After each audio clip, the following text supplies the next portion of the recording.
What's up, y'all? Thank you for tuning in to another episode of Flowing with Fluid. Today, I just want to talk to y'all about filing a Chapter 13 bankruptcy with assets. When I was going through this process, I could not find anybody who really talked about the experience of going through a Chapter 13. I really only spoke to people who had experience at Chapter 7, where you're really just clearing all of your debt. You don't have to pay anything back. However, I have assets. I own my home. And so if I would have did the 7, they would have put my home on the market, tried to see what they can get from it to pay my credit cards off. And I would have been homeless, right? So that's why I decided to go to a Chapter 13. So in this video, I'm going to really talk about the whole process of going through it, why I even needed it in the first place with the lack of financial education, and also rebuilding my foundation. Because when you file bankruptcy, it's because you can't pay anything, so you don't have any money, right? So yeah, let's get into it.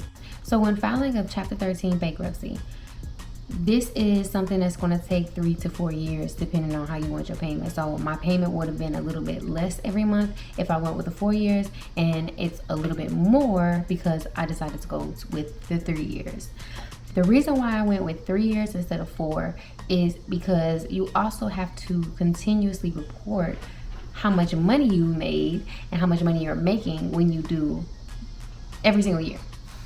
So if I were to get a job, I would have to let them know that I got a job and that my income has increased. It's really a significant increase or decrease in your income is when you would have to have an adjustment in the amount that you pay every single month.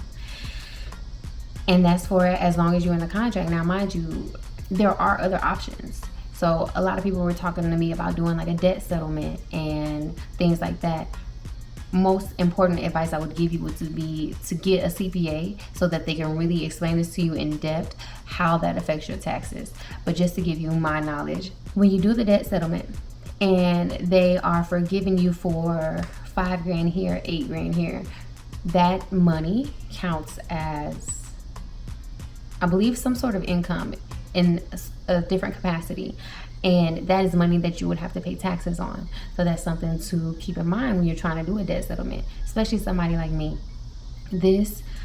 I have been having credit cards since I was 16 and I'm 30 now. So 14 years of using credit cards. I would pay them off, get back in debt, and everything was all good while I was in the Navy. But once I got out of the Navy and I didn't have those deployments to pay back all the money that I was spending, and I was so used to just spending money and put it on credit because everybody gave me credit, it was difficult, right? I didn't even really know how to budget because I had never lived off of my own income.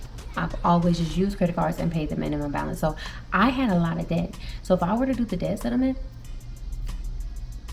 I would have still had to pay I would have been paying taxes on like $70,000 at least. Really more than that, so I would have been paying taxes on that.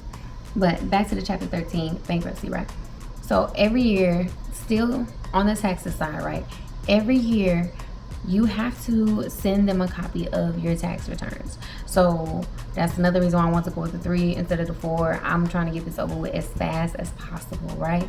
So you have to send them your tax returns. That's how they know, like, okay, she's not making more money than she's telling us that she's making, pretty much.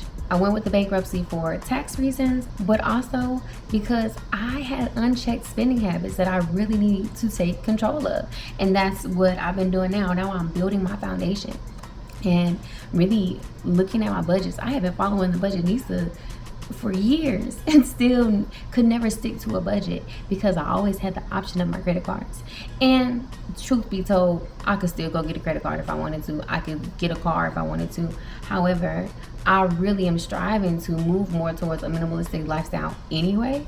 And this gave me the opportunity to really sit with myself and be real with myself about how much income I have. So those are 2 of the reasons why I chose, 3 of the reasons if you also include the fact that I had assets. So that's why I had to do the 13 instead of the 7. So I can keep my assets, so I can check my spending habits and really build my foundation for financial wealth, and for tax reasons. So the 4th reason is because I'm an entrepreneur. I don't really have the type of income that is included in this anyway. So it makes sense for me to go ahead and take my minimum balances from like $1,500 and to $250 a month, and only for 3 years, no interest, right? Because with me trying to do, I tried so many different methods. I did an economics class when I went through the social work program.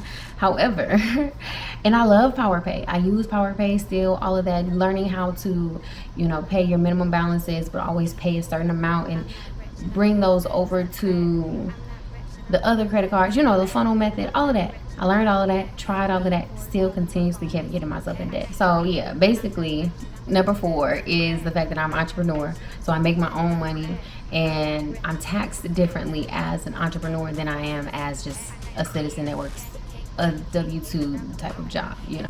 With the way that real estate goes, in 3 years, I know that I'm gonna be straight with my house if I want to do anything with it, if I want to refinance, if I need to refinance, you know. But it has made me so much more creative in how I generate money, that honestly, I am not mad at it. Now that I'm on the outside looking in, I'm still paying monthly, but it is really not as bad as I was thinking.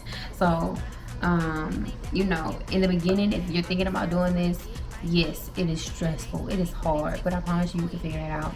I want to have another video that really breaks down how I budget, and then another video too about moving into this minimalistic lifestyle and what I've been doing in order to slowly get rid of stuff, you know. So stay tuned for that. Thank you so much for joining me. I hope this was helpful. If you have any additional questions, please do not hesitate to drop them in the comments.